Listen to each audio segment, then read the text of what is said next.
Welcome to the next level, guys. This is a very special video for me to make. It's a part apology, part promise. Most of all, though, it's a celebration of one of the most important games in the world to me. Sly Cooper and the Thievius Raccoonus. As of today, the game turns 20 years old, as today is the official release date of the game's original PS2 release. That being said, back in 2002, game release dates are less important. Some people get the game early, some might not get it until later. Release dates now are really important, but back then it was just kind of a hope. We need a day to celebrate it anyhow, though. That's why I'm here. I've been working on a proper 32-bit blue for the first game for a few months now, but honestly it's pretty clear that it's not going to make today. There's been a lot of technical problems behind the scenes, and right now all I'm hoping for is to get Sonic 2 out for that anniversary. Everything else has to be pushed back.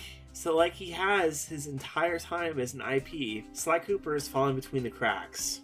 I'm truly sorry about that happening, but things just have to go that way. But I still wanted to get something out. A lot of you might not even know what Sly Cooper is. After all, in terms of PS2 era platformers, Sly's always been number 3, behind Naughty Dog's Jak and Daxter, and of course, Insomniac's Ratchet & Clank. It kind of helps that both of those series were following up a previous success. Insomniac had Spyro and Naughty Dog had Crash Bandicoot, while all Sucker Punch had was a lesser known game from the Nintendo 64. There's nothing wrong with Ratchet and Jak and Daxter either. Rift Apart is one of the best games on the PS5, but I didn't really play Ratchet & Clank until Tools of Destruction on the PS3. And to be honest, I think I missed the boat on Jak and Daxter.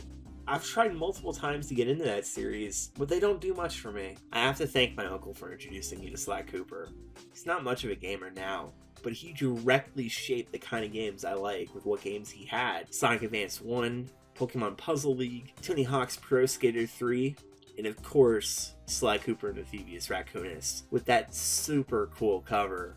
I remember looking at it for long periods of time whenever the PS2 wasn't available to me there, along with another certain cover. Sly Cooper and the Thievius Raccoonus is a very simple game when you look at it objectively. It's not too far off from being a PS2 version of a Crash Bandicoot game that's a very light parody of Metal Gear Solid. Like Crash Bandicoot, you're thrust into these colorful linear worlds with a main goal, getting a treasure key, basically this game's power crystals, and a secondary objective of collecting all the clues to get a new ability. Part of the reason it appealed to me as a kid was in part due to the lower difficulty, but the worlds and story had such a charm to them. The characters had such great personalities. Sly was who you wanted to be like. Bentley was a genius who was always going to be there for you. Murray, okay, they fixed that in the sequel. And Carmelita made sure you knew you were into women. I was really little when the game was new.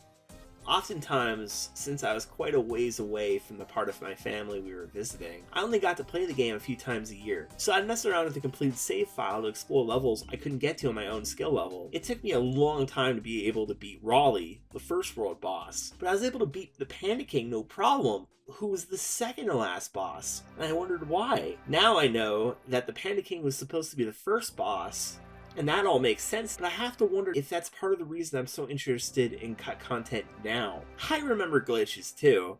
In one of those first levels into the machine, I swear I fell off this platform here, and Sly actually swam around for a while.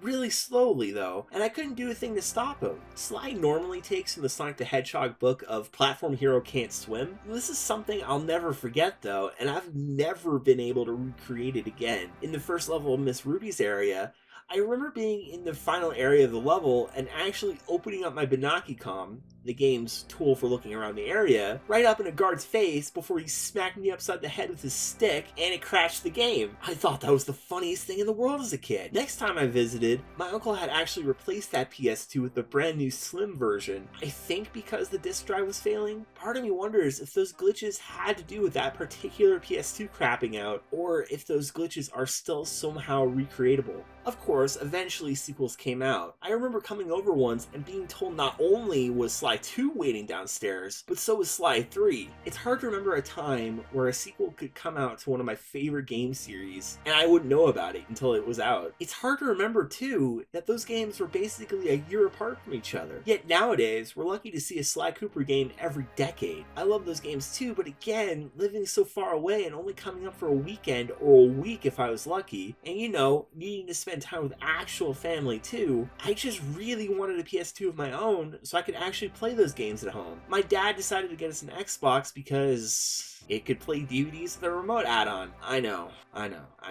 But for my 9th birthday, I got my own PS2 and copy of the first game from my grandparents. I remember opening up the Sly game first and thinking my grandmother meant well, but didn't know I didn't have a PS2. I should have known better than that. But hey, it was 2007 and I was 9. I was allowed to be stupid. I still actually have that copy of the game. It was the greatest hits version, and I remember wondering why the box art was different to the one my uncle had for so long. I could keep going, but I want to save some stuff for the 32-bit Blue that'll be made at some point, probably early next year.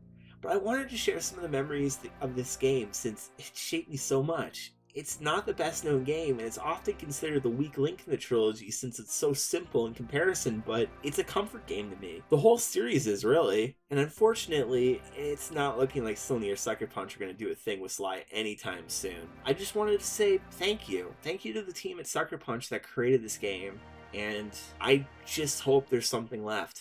I would really like it too if the games were made playable on PS4 and PS5 properly. They are available on whatever the new version of PS Now is, PS Plus Extra, I think. I get the tiers mixed up, but I'm hoping that eventually they'll be playable without streaming.